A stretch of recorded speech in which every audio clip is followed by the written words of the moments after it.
The learner development coaches, they deliver weekly tutorials on current issues, social issues, things that are happening in our community. The learner development coaches also support students with anything outside of their main course. So that might be getting to college, anxiety, signposting them to the safeguarding team. So anything that is affecting their studies, the learner development coaches are brilliant at supporting learners with that. They're not your mum, they're not your tutors, they're the people in between that are just there to support you. They're friendly, and they just work in an environment which makes you feel comfortable.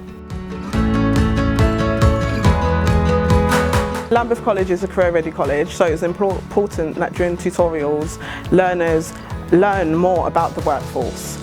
So learners will have a CV in the first 6 weeks. They will also do mock interviews with each other and their LDCs, and they will be signposted to websites where they can find jobs and work experience and volunteering opportunities.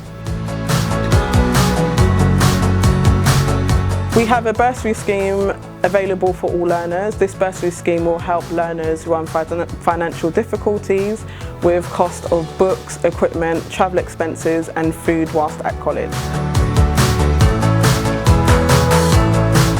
The LDCs are unique in terms of we're probably the only college in South London that has LDCs, and the whole point of an LDC is to make life easier at college. So we want you to succeed, and we're going to help you to succeed by supporting you with any problems that you have accessing college or completing your course. The best thing about working here is that every day is different. I was an LDC, so I started off as an LDC and now I'm an LDC coordinator. I love when students come in to speak to me. I love the buzz and the atmosphere at Lambeth College, and if I was a student again, I would probably come here.